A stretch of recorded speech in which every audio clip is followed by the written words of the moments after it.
Hello, it's the 26th of April, 2018. I just had a few things to say about the race for sheriff of Monterey County between Steve Burnell, the incumbent, and city councilman of Salinas, Scott Davis, who's also a deputy at the Monterey County Sheriff's Office. Um, I look at Davis's history, and he ran in what I basically refer to as a cherry-picked race against an ex-gang member, ex-convict, and a now incarcerated councilman. And he barely won. I think it was like 45 votes or 40 votes or something that he won that race by. I mean, that doesn't speak much to what they're thinking in that particular district. I think it's District 1 of Salinas. And he had all these wonderful ideas on how he was going to fix things there. But what has he done? Gone to a couple of restaurants, learned Spanish, listened to some mariachi music.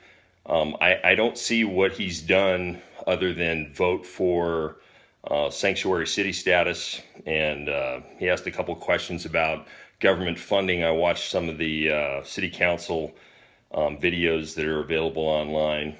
And I just don't see that he's done anything or fulfilled what he said he was going to do or try to do, attempt to do in the city of Salinas. And I think that he just used it as a stepping stone to then try to run for sheriff's office, get a little political backing from people like Luis Alejo and so forth. And now that we see that he's running as a, quote, Democrat running for sheriff of Monterey County, he's put himself into a political position more so than a law enforcement position. You have people in the Democrat Party who have been completely weak on crime.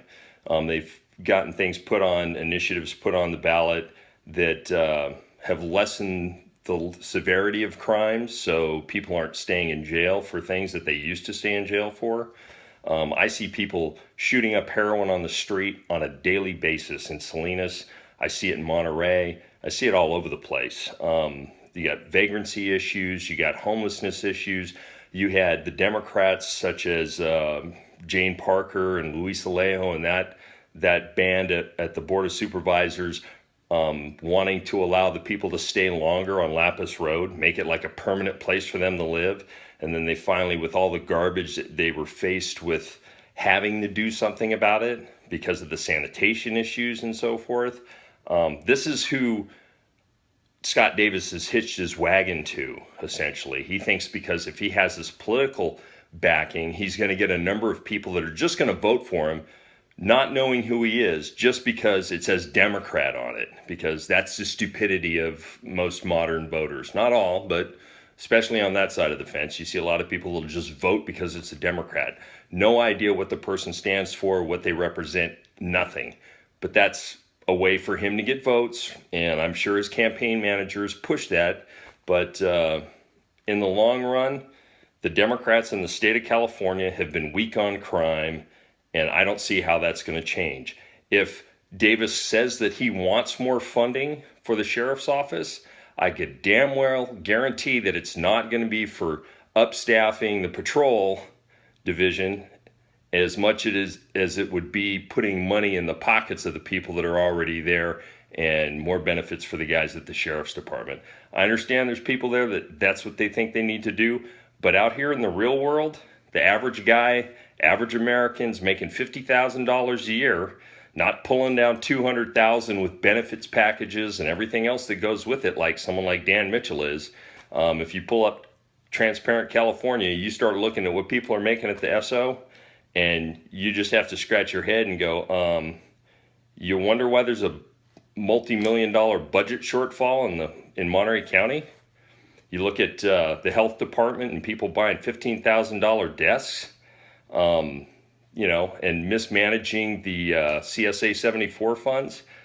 And that's the side of the fence that Davis is on. So he comes out and says that, people are using Trump-like tactics against him to then further politicize the race for sheriff. But what was the person asking for? Joe Moses was asking for documents related to funding and possible embezzlement charges and so forth by Davis and Mitchell. and is asking for facts or evidence in an accusation, is that a Trump-like tactic? So I don't know how he got to this point where he wanted to run for sheriff, or maybe he thought because Burnell was relatively inexperienced that he could just go ahead and do it too. But I'm not buying into the Democrat for sheriff of Monterey County, and I think it's a really bad idea to politicize law enforcement. It just doesn't play well, and it just shows that you're willing to concede what's right as far as justice goes to do what is politically expedient to benefit yourself and for self-promotion. But anyways, I haven't been keeping up on everything that's going on at the sheriff's office. I don't really talk to a lot of the people that are over there as much as I used to. Once in a while I run into somebody and they, either recognize me or they know me, and we'll talk about things that have happened in the past and outcomes of certain issues and so forth. But I just can't see how anybody could support Scott Davis unless they just want to put more money in their pocket. Peace.